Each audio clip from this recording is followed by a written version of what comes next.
할렐루야. 아멘. 오늘 본문은 예수님께서 빌라도의 판결을 받아 십자가에 못 박히시게 되는 내용입니다. 유대 지도자들은 아주 집요하게 예수님을 십자가에 못 박으려고 악의에 찬 계획들을 밀어붙입니다. 이에 빌라도는 그들의 요구가 실제적으로 로마 정부에 이익이 된다든지 아니면 실제적으로 예수님이 위협을 주는 존재가 아니었음에도 불구하고 저들의 요구에 응하지 않으면 밀란이 일어나 자기의 자리가 위태해질까봐 결국 그들의 요구에 굴복을 하게 됩니다. 예수님을 십자가에 못 박기 위해서 거짓 증인들을 여러 세웠으나 마땅한 죄목이 나지 않았어요. 그러던 차에 예수님께서 스스로 하나님의 아들이라며 마지막 날에 권능의 보좌 우편에 계실 것과 구름을 타고 오실 것을 이스라엘 백성들에게 말하자 이스라엘 백성들로 하여금 참남죄라는 죄목을 걸게 되었고 빌라도를 밀어붙여서 십자가에 결국 예수님을 못 박게 됩니다. 복음서에는 예수님에 대한 무죄 증언과 유죄 증언들이 여러 등장을 합니다. 그 중에 유죄 증언은 이런 거예요. 누가복음에 보면 고발하 이르되 우리가 이 사람을 보매 우리 백성을 미혹하고 가이사에게 세금 바치는 것을 금하며 자칭 왕 그리스도라 하더이다 하니. 여기서 세 가지의 죄목을 붙입니다. 첫째는 백성들을 미혹하여 백성들로 하여금 잘못된 길에 빠지겠다는 것과 또 하나는 로마 왕제 시저에게 바치는 세를 바치지 말라고 주장하더라는 것과 마지막 한 가지는 자칭 왕이라는 제목을 겁니다. 이것은 예수님이 로마 정부에 반대하는 사람이라는 입장을 강조해서 예수님을 십자가에 못 박아 죽이도록 내주도록 하는 이야기예요. 그런데 여러분 이걸 거꾸로 놓고 한번 생각해 보세요. 지금 이스라엘 백성은 로마의 압제 아래에 있어요. 나라가 있다고는 하지만 속국이죠. 그럼 어떻게 하고 싶어요? 속국에서 벗어나고 싶죠. 독립하고 싶죠. 그들의 입장에서 예수님을 보면 오히려 뭐예요? 독립군과도 같아요. 가이사에게 세금 보내지 말라 하면서 이스라엘 백성을 하나로 끌어모아 얼마든지 독립을 시킬 수 있는 분으로 볼 수 있어요. 그런데 오히려 예수님 십자가 못 박아 죽이려고 빌라도를 부추겨서 죄목들을 억지로 끌어다가 예수님을 고발하게 되는 겁니다. 또한 성경에 보면 예수님이 무죄하다라는 증언도 여러 곳이 있습니다. 그 중에 대표적인 곳이 마태복음 27장입니다. 거기 3절 4절에 보면 누가 나오냐면 그때 예수를 판 유다가 그의 정죄됨을 보고 스스로 뉘우쳐 그 은 30을 대제사장들과 장로들에게 도로 갖다 주며 이르되 내가 무죄한 피를 팔고 죄를 범하였도다 하니 그들이 이르되 그것이 우리에게 무슨 상관이냐 내가 당하라 하거늘. 예수님을 배반하여 팔았던 유다가 그 일에 대해서 후회하는 장면이 나옵니다. 또 빌라도 아내의 무죄 증언도 있어요. 마태복음 27장 19절에 보면 총독이 재판석에 앉았을 때 그의 아내가 사람을 보내 이르되 저 옳은 사람에게 아무 상관도 하지 마옵소서 오늘 꿈에 내가 그 사람으로 인하여 애를 많이 태웠나이다 하더라. 여러분 빌라도의 아내의 증언이 있습니다. 또 있어요. 예수님이 죄인이 아니라는 사실을 예수님의 무덤을 지키던 로마 병정들이 증언을 합니다. 거기 보면 백부장과 및 함께 예수를 지키던 자들이 지진과 그 일어난 일들을 보고 심히 두려워 이르되 이는 진실로 하나님의 아들이었도다 하니라. 다시 말하자면 예수님께 걸었던 어떠한 죄목도 죄목으로 걸만한 것이 아무것도 없더라는 겁니다. 그런데 왜 예수님이 잡히셨을까요? 예수님께서 잡혀가시는 것이 세상 권력에 굴복당했기 때문도 아니고 힘이 없어서 잡혀가시는 것도 아니었습니다. 그건 예수님 스스로 증명을 하셔요. 내가 힘이 없거나 능력이 없어서 너에게 잡혀가는 게 아니다. 요한복음 볼까요? 18장 35절 36절입니다.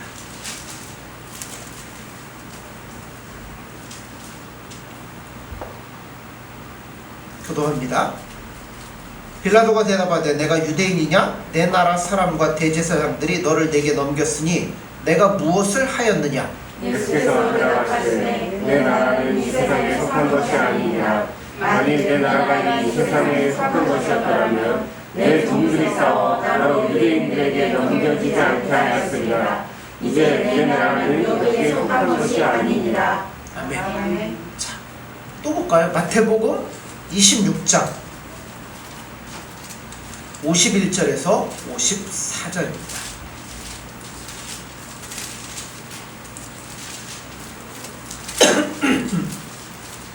마태복음 26장 51절에서 54절입니다. 예수와 함께 있던 자 중에 하나가 손을 펴 칼을 빼어 대제사장의 종을 쳐 그 귀를 떨어뜨리니 이에 예수께서 이르시되 내 칼로 너 칼집에 꽂으라. 칼을 가지는 자는 칼로 망하느니라. 너는 내가 내 아버지께 구하여 지금 12군단 더 되는 천사를 보내시게 할 수 없는 줄로 아느냐? 내가 만일 그렇게 하면 이런 일이 있으리라. 산 성경이 이렇게 이루어지지 않느냐 하시더라. 아멘. 자, 여기 보면 내가 원한다면 얼마요? 12군단도 더 되는 천사를 보낼 수 있다라고 주님 말씀을 합니다. 옛날 성경에는 이거를 12영이라고 그랬어요. 어떤 사람 이걸 해석을 잘못해가지고 영원할 때 영이라고 12명 얘기하는데 그거는 아니고 군대의 어떤 집단, 뭐 병영 할 때 그 영이에요. 그래서 로마군 편제의 영은 그 당시 3,000 내지 6,000명 정도 됩니다. 편제가 그래요. 그런데 오늘 어떻게 보면 군단이라기보다는 사단이라고 표현하는 게 맞을 것 같아요. 오늘날 현대화 사단은 병력이 몇 명이냐면 2만 명 정도 돼요. 그러니까 지금보다 인구가 적었던 옛날에 그 로마의 편제로 하면 3,000에서 6,000이 오늘날로 하면 사단 병력 정도 된다는 거죠. 그러면 자, 1개 사단이 2만 명이면 여러분 12사단이면 몇 명이에요? 24만 명이 온다는 거예요. 자, 그런 천군을 보낼 수 있다고 주님 말씀합니다. 이런 증언을 하시는 이유가 뭘까요? 그것은 단 하나의 목적이에요. 안 잡히시려면 얼마든지 안 잡힐 수 있다는 거죠. 내가 너희들의 권력 때문에, 너희들의 힘 때문에, 너희들이 원하는 것 때문에 잡힌 게 아니라는 거예요. 그럼 예수님 왜 잡혔을까요? 하나님이 하라고 하셨기 때문에 잡히신다는 거예요. 여러분, 십자가 사건을 이야기할 때마다 우리는 가슴이 어때요? 무너지죠. 나 같은 것 때문에 예수님이 돌아가셨다니. 그 심파조가 늘 떠오릅니다. 그 십자가만 생각하면 눈물이 앞을 가려요. 그거를 나무랄 수는 없지만 그것이 예를 들면 그런 거죠. 그 예전에 뭐 패션 오브 크라이스트인가요? 멜 깁슨이 했던 그 영화를 보면 예수님은 얼마나 처참하게 당하십니까? 그거 보면서 여러분 어떤 마음 드셔요? 내가 저 자리에 있었으면 딱 달려나갔고 안 돼! 하면서 맞고 싶은 마음이 여러분 들지 않습니까? 그런데 여러분, 십자가를 생각할 때마다 우리가 울고 가슴이 뭉클해지는 것이 내가 그 자리에 있었더라면 내가 예수님을 맞고 안 하게 했을 텐데, 이런 생각이라면 안 된다는 거죠. 왜 그러냐면 여러분, 베드로가 그런 열정을 가지고 예수님 앞을 가로막다가 어떻게 됐어요? 네가 하나님의 일은 생각하지 않고 사람의 일만 생각한다고 엄중한 책망을 받게 됩니다. 다시 말해서 십자가 사건은 사람들이 악하고 세상 권력이 흉포해서라기보다는 그 십자가 십자가를 지는 것이 하나님의 뜻이었기 때문에 예수님이 잡히셨고 그 십자가에서 돌아가신 거예요. 예수님이 십자가에 못 박히시고 채찍질을 받으시고 가시면류관을 쓰신 것은 빌라도와 로마 군병들과 유대 관원들의 일이 아니라 그것이 하나님이 예수님께 요구했던 것이기 때문에 이 일을 당하셨다는 겁니다. 우리 십자가를 보면 여러분 눈물을 흘리기 전에 이거를 먼저 생각을 하셔야 된다는 거예요. 이 사실을 놓치게 되면 여러분 예수님의 십자가는 절반 이상은 빛이 바래일 수밖에 없다는 겁니다. 여러분 빌라도가 예수님 십자가에 못 박지 않으려고 얼마나 애를 썼습니까? 자꾸만 안 하려고 했어요. 마지막 순간에는 그럼 예수님을 놓아주랴, 흉악범 바나바를 놓아주랴 선택을 하고까지 할 정도였어요. 그럼에도 불구하고 예수님을 놓아주지 못합니다. 어떻게 보면 빌라도가 양심도 없고 줏대도 없고 저는 왜 저래 이럴 수도 있습니다. 그러나 여러분 성경은 그걸 이야기하고자 하는 게 아니에요. 성경이 여기서 이야기하고자 하는 것은 가장 강력한 메시지는 하나님께서 예수님이 십자가에 못 박히기를 원하셨다는 겁니다. 왜 이런 이야기가 십자가 사건에서 분명히 드러나야 되는가 하면 자, 우리는 십자가 생각할 때마다 늘 뭐가 앞서요? 감정이 앞서요. 감격이 앞서요. 그래가지고 모든 것들을 십자가 앞에서 다 뭉뚱그려가지고 비빔밥을 만드는 경우가 많아요. 그러지 말라는 거예요. 우리의 신앙이 십자가 앞에서 눈물만 흘리는 것으로 다 왔다고 생각하니까 더 이상 진전이 없다는 거예요. 여러분 우리는 십자가를 바라볼 때마다 예수님 나를 위해 죽으셨다는 걸 깨닫고 감사하고 감격하는데 거기서 한 걸음 더 나아가셔야 된다는 거예요. 그것은 바로 예수님께서 십자가에 못 박힌 것이 당시 세상과 권세를 잡은 자들이 아니라 예수님을 이 땅에 보내신 하나님의 뜻이라는 것을 분명히 깨달으셔야 된다는 거예요. 그러면 우리가 십자가를 바라볼 때마다 두 가지가 생각이 들 수 있어요. 첫째는 십자가를 바라볼 때 눈물과 감격으로 가는 것과 또 하나는 한 걸음 더 나아가서 성경이 요구하는 쪽으로 오는 것이 무엇이 다른가?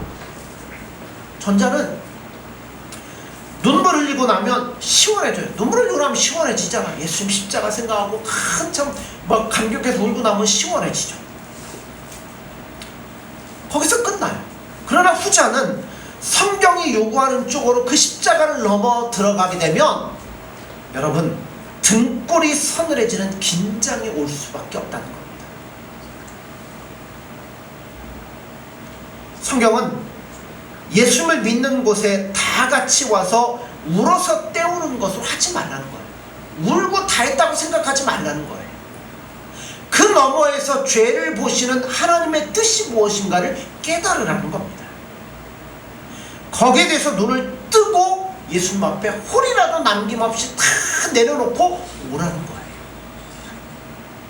그러면 교회 와서 울고 돌아가는 것으로 여러분 끝내시면 안 됩니다. 오히려 정신을 차리는 계기가 되어야 돼요.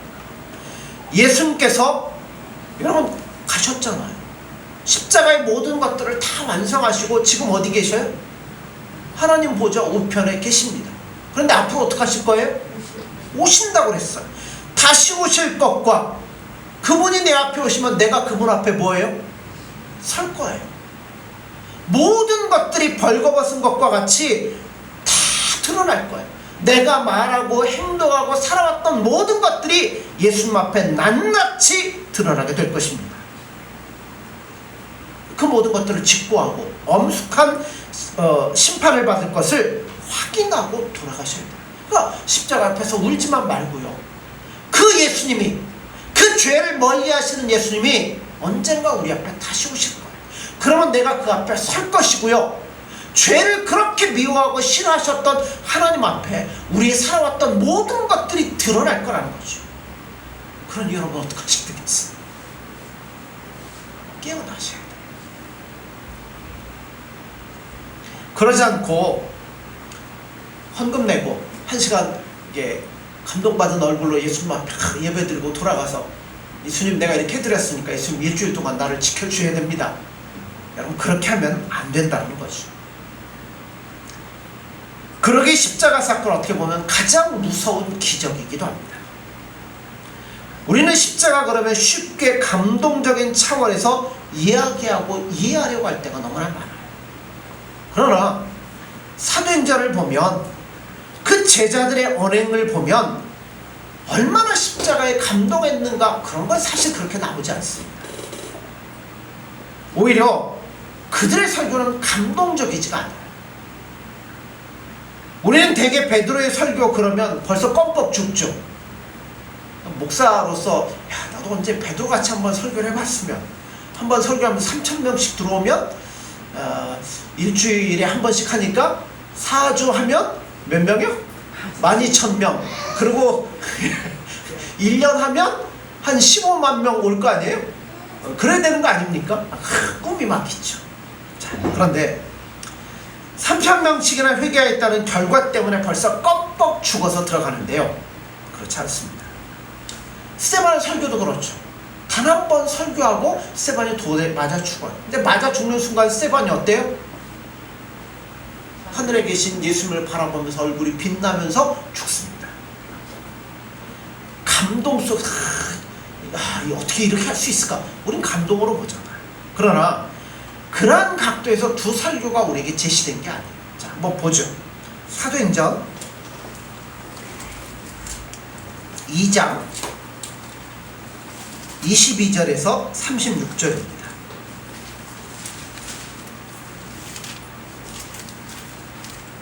길지만 우리 읽겠습니다. 사도행전 요한복음 다음 사도행전 2장 22절에서 36절입니다. 이스라엘 사람들아 이 말을 들으라. 너희도 아는 바와 같이 하나님께서 나사렛 예수로 큰 권능과 기사와 표적을 너희 가운데서 베푸사 너희 앞에서 그를 증언하셨느니라. 그가 하나님께서 정하신 뜻과 미리 아신 대로 예언자에게 하였거늘 너희가 보험한 자들의 손을 빌려 못 박아 죽었으나 하나님께서 그를 사망의 고통에서 풀어 살리셨으니 이는 그가 사망에 매여 있을 수 없었음이라. 다시 그를 가리키되 내가 항상 내 앞에 계신 줄을 배웠으며 나를 요동하지 않게 하기 위하여 내가 내 편에 계셨다. 그러므로 내 마음이 기뻐하였고 내 혀도 즐거워하였으며 육체도 희망에 거하리니 이는 내 영을 우물에 버리지 아니하시며 주의 거룩한 자로 썩음을 당하지 않게 하실 것이다. 주께서 생명의 길을 내게 보이셨으니 주 앞에서 내게 기쁨이 충만하게 하시리로다 하였으므로 형제들아 내가 조상 다윗에 대하여 만에 말할 수 있노니 다윗이 죽어 감사하여 그 묘가 오늘까지 우리 중에 있도다. 그는 선지자라 하나님이 이미 맹세하사 그 자손 중에서 한 사람을 그 위에 앉게 하리라 하심을 알고 미리 본으로 그리스도의 부활을 말하되 그가 음부에 발음이 되지 않고 그의 육신이 썩음을 당하지 아니하리라 하더니 이 예수를 하나님이 살리신지라 우리가 다 일의 증인이로다. 하나님이 오른손으로 예수를 주시매 그가 약속하신 성령을 아버지께 받아서 너희가 곧 얻는 것을 주셨느니라. 다윗은 하늘에 올라가지 못하였으나 친히 말하 이르되 주께서 내 주에게 말씀하시기를 내가 내 원수를 내 앞에 당선이 되기까지 너는 내 우편에 앉아있으라. 같이 봅니다. 그런즉 이스라엘 온 집은 확실히 알지니 너희가 십자가에 못 박은 이 예수를 하나님이 주와 그리스도가 되게 하셨느니라 하니라. 아멘. 자, 감동 이런 거 없어요. 다 뭐밖에 얘기 안 해요? 사실에 관한 이야기입니다. 결코 상대방에게 아부하지도 않고 타협하지도 않습니다. 설명하지도 않아요. 저들을 감동시킬 목적으로 설교를 한 것도 아니었습니다. 오히려 도전적이고 책망입니다. 그런데 이 설교를 들은 자들이 어떻게 해요? 자, 37절에 볼까요? 그들이 이 말을 듣고 마음에 찔려 베드로와 다른 사도들에게 물어 이르되 형제들아 우리가 어찌할꼬 하거늘. 자, 그러자 뭐라고 대답을 해요? 예. 너희가 회개하여 각각 예수 그리스도의 이름으로 세례를 받고 죄사함을 받으라. 그리하면 성령의 선물을 받으리라. 자, 한마디로 얘기하면 항복하라는 이야기입니다. 항복하고 투항하라. 너희가 틀렸다. 여기에 무슨 옛날에 이런 거 많이 했죠. 이제 집회나 뭐 새신자들 초청하면 음악을 깔죠. 어서 돌아오 이 음악 틀고, 자, 그 다음에 뭐라고 해요? 하나님께서 여러분들을 오늘도 부르고 계십니다. 자, 다 눈을 감으십시오. 그리고 주님을 영접하시는 분들은 자, 손을 들어 표해 주십시오. 다 이렇게 하잖아요. 여러분, 이런 식의 요구가 잘못됐다는 이야기는 아닙니다. 그러나 그렇게 해서 녹이는 것도 방법 중에 하나이지만 그런 식으로 복음을 드라마처럼 할 필요는 없습니다. 여러분, 하나님은 우리를 지극히 사랑하셨습니다. 얼마나 사랑하셨냐면 너무나 사랑하시기 때문에 예수 그리스도를 보내셔서 우리 대신에 십자가에 못 박으신 분이 바로 하나님이십니다. 이 사랑은 그 어떤 사랑보다도 더 큽니다. 세상의 어떤 슬픈 드라마보다도 여러분 더한 이야기잖아요. 누가 우리 구원하려고 자기 아들을 십자가 못 박아 죽이는 게 어디 있습니까? 그런데 이게 사실이잖아요. 그러나 그렇다고 해서 응석을 부려도 좋고 그저 울기만 하면 모든 것이 된다는 식으로 넘어가지 말라는 겁니다. 이거는 무서운 현실이고 죄에 대해서 하나님이 어떤 생각을 갖고 있는지 철저한 죄에 대한 보응을 하시는 하나님이심을 깨달으라는 겁니다. 자, 이제는 스데반의 설교를 한번 볼까요? 자, 사도행전 7장 2절에서 7절입니다.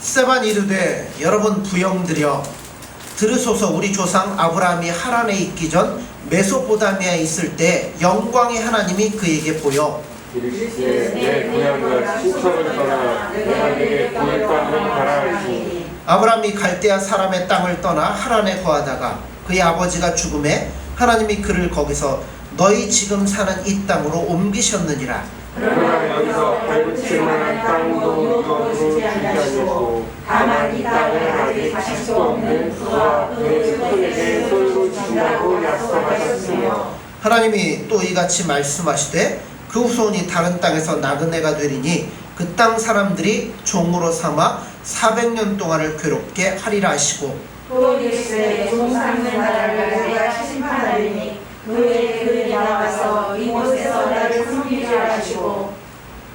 아멘. 자, 조금 더 넘어가서요 46절에서 53절입니다. 사도행전 7장 46절에서 53절입니다. 다윗이 하나님 앞에서 은혜를 받아 야곱의 집을 위하여 하나님의 처소를 준비하게 하여 달라고 하더니 그러나 지극히 높으신 이는 손으로 지은 곳에 계시지 아니하나니 선지자가 말한 바 주께서 이르시되 하늘은 나의 보좌요 땅은 나의 발등이니 너희가 나를 위하여 무슨 일을 지겠으며 나의 안식할 처소가 어디냐. 이 모든 것이 다 내 손으로 지은 것이 아니냐 함과 같으니라. 목이 굵고 마음과 귀에 허리를 받지 못한 사람들아 너희도 너희 조상과 같이 항상 성령을 거스르는도다. 너희 조상들이 선지자들 중에 누구를 박해하지 아니하였느냐? 의인이 오시리라 예고한 자들을 그들이 죽였고 이제 너희는 그 의인을 잡아준 자요 살인한 자가 되나니 너희는 천사와 자를 벽으로 닦아도 지키지 아니하였도다 하니라. 아멘. 사도행전 7장에 나오는 스데반의 설교를 보면 아주 중요한 세 인물이 등장을 합니다. 예, 아브라함과 요셉과 모세입니다. 세 사람의 공통점이 뭘까요? 다 하나님의 일을 맡아 하나님의 요구한 백성들을 거두며 그들이 살 곳을 준비한 자들입니다. 그런데 이들은 모두가 이스라엘 백성들이 스스로 선택해서 세운 자들이 아닙니다. 오히려 사람들에게 괄시받던 자들이었어요. 아브라함은요 자기 고향에서 유리하는 자가 되었고 이 동네 저 동네 다니면서 괄시를 받으면서 이스라엘 초석을 세웠던 사람이 아브라함입니다. 요셉은 어떤가요? 형제들에게 미움을 받고 쫓겨났습니다. 그러나 그것이 그의 가족, 즉 이스라엘을 제대로 먹여 살리고 유지할 준비로 먼저 하나님이 그를 보내셨던 거예요. 모세도 마찬가지죠. 대적의 나라 바로의 궁에서 키워졌고 모든 학문과 지식을 겸비한 민족의 지도자로 세워졌지만 한 번도 이스라엘 백성들이 먼저 요셉을 요청한 게 없어요. 오히려 모세가 앞장서서 한 일에 대해서도 만족하고 감사한 적이 없더라는 겁니다. 다 누가 하신 거예요? 하나님이 하신 거예요. 스데반 이야기로부터 시작한 이 말씀 속에서 성경이 지적하고 싶어하는 것이 이거예요. 너희들이 옳다 아니다로 말미암아 하나님의 일이 되고 안 되는 것이 아니라는 겁니다. 하나님께서 하시는 일에 대해서 주님 모두 옳습니다 하면서 항복했던 자들이 조상적부터 시작해 지금까지 한 번도 하나님의 하시는 일에 대해서 알고 감사하며 순종한 적이 없었다는 거예요. 항상 메뚜기 어떻게 뛰어요? 어딜 뛰지 아무도 모르잖아요. 그런 것처럼 불순종을 일삼는 자들에 불과했다라고 우리에 대해서 말씀하시는 거예요. 그렇게 불순종의 자식들이었으나 하나님께서는 지금까지 한 번도 그것 때문에 하나님 일을 취소하거나 변경시킨 적이 없으시다는 거예요. 여러분 불순종한 자들이 메뚜기 뛰듯이 누가 뛰었냐? 우리가 뛰었잖아요. 근데 그것 때문에 하나님이 우리를 향한 계획을 한 번도 취소하거나 변경시킨 적이 없으시다는 겁니다. 그래서 그 일을 어디까지 진척을 시키냐면 아브라함을 보내시고 요셉을 보내시고 여러분 모세를 보내고 다윗을 보내고 솔로몬을 보내서 성전을 지은 것 같이 드디어 예수 그리스도도 보내셨고 예수님이 지금은 하나님 보좌 우편에 앉아 계시게 된 겁니다. 이스라엘 백성들은 다 알아요. 그죠? 아브라함에 대해서 알고요, 요셉에 대해서 알고요, 모세에 대해서 알고요, 다윗에 대해서 다 알아요. 근데 누구만 거부해요? 예수님에 대해서만큼은 거부하고 못 박았습니다. 하나님은요, 이스라엘이 아브라함을 원했던 적도 없어요. 원했던 적 없었잖아요. 요셉을 원했거나 모세를 원했던 적이 없었지만 하나님은 그들의 예스나 노와 상관없이 당신의 지식과 지혜와 긍휼과 은혜를 따라 당신의 종들을 세상에 보내신 거예요. 마찬가지로 이스라엘이 예수 그리스도를 원하지 않았지만 보내셨어요. 그리고 하셔야 할 일을 다 완성하시고 지금은 하늘 보좌 우편에 계시다는 겁니다. 이거를 인정하든 거부하든 간에 예수님께서 보좌 우편에 앉아 계시다는 것은 분명한 엄연한 사실입니다. 하나님께서 사람들의 불순종과 폐역과는 상관이 없이 이루시고자 하신 일을 이루시고 완성하시고 마는 거예요. 자, 그러면 이제는 딱 한 가지밖에 남은 게 없습니다. 이제 그의 나라가 임할 거라는 겁니다. 그저께 우리 집사람이 막 스페인에 보셨어요? 우박이 떨어졌는데 제 주먹만한 것들이 떨어져 있어요. 그죠? 파키스탄은 물난리가 나가지고 1000명이 넘는 사람들이 죽었고요. 여러분 지구 곳곳이 지금 난리가 아니죠. 그걸 볼 때마다 우린 늘 뭘 생각해야 돼요? 주님 오심이 가까워온다. 언제인지는 몰라요. 이게 1년 안에 이루어질지 10년 안에 이루어질지 100년 안에 이루어질지 모르지만 늘 뭘 해야 돼요? 경각심을 갖고 준비하는 자세로 살아야 돼요. 이제는 그 나라가 분명히 올 거예요. 디모데후서 4장 1절에 보면 하나님 앞과 살아있는 자와 죽은 자를 심판하실 그리스도 예수 앞에서 그가 나타나실 것과 그의 나라를 두고 엄히 명하노니. 신앙인들에게 성경이 뭔가를 요구할 때마다 항상 앞에 붙는 서론이 이 부분이에요. 하나님 앞과 산자와 죽은 자를 심판하실 그리스도 예수 앞에서 그의 나타나실 것과 그의 나라를 두고 엄히 명한다는 겁니다. 늘 그걸 뭐하라는 거예요? 기억하고 조심하라는 겁니다. 수밖에 없어요. 우리가 늘 생활 속에서 넘어지는 가장 큰 이유가 있다면 그것은 빌라도와 같은 결정을 내릴 수밖에 없는 완악함이 우리 안에 있기 때문에 그렇습니다. 여러분, 빌라도가 예수님이 죄가 없다는 걸 알잖아요. 알면서도 뭐 때문에 넘어져요? 자기의 위치, 자기의 지위, 자기가 가진 것들을 잃어버릴까봐 넘어지잖아요. 여러분, 우리도 그래요. 예수님 이것이 사실인 것을 압니다. 그리고 예수님을 사랑합니다. 하면서도 우리는 뭐에 넘어져요? 죄악에 넘어질 때가 너무나 많습니다. 마치 빌라도가 예수님에게 죽일 만한 죄가 전혀 없다는 것을 알았지만 뭐는 몰라요?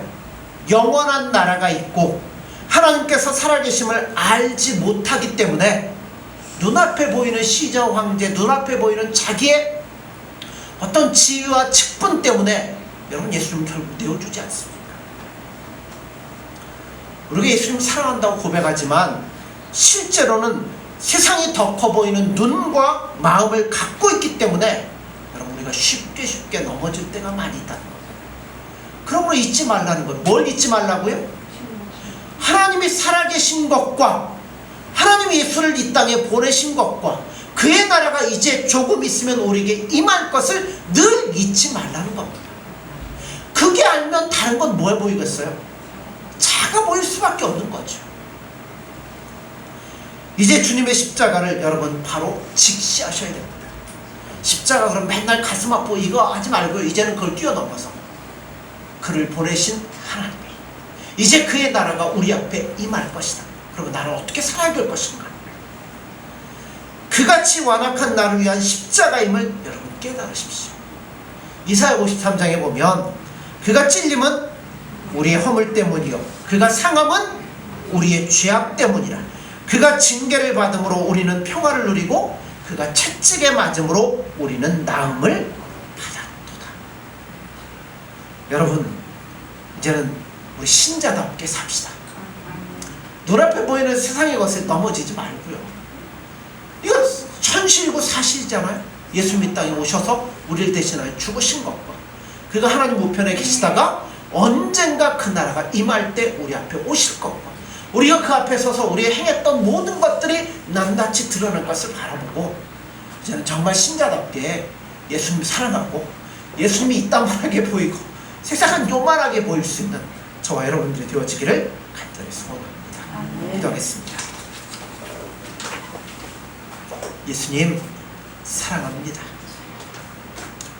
예수님이 이 땅에 오셔서 십자가에 죽으신 것은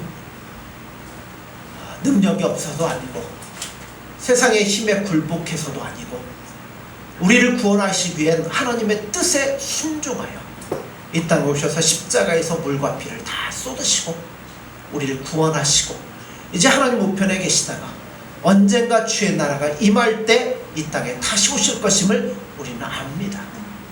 그런데 예수님, 우리가 이것보다 그 하나님의 살아계심과 예수님의 보좌 우편에 계신 것보다 세상의 것들이 때로 우리의 눈에 크게 보이기에 또다시 예수님 앞에서 넘어지며 실수하며 좌절할 때가 많이 있음을 깨닫습니다.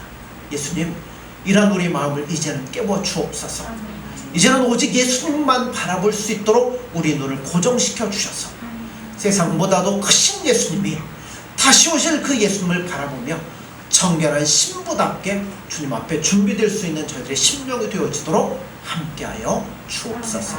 예수님의 이름으로 기도드립니다. 아멘.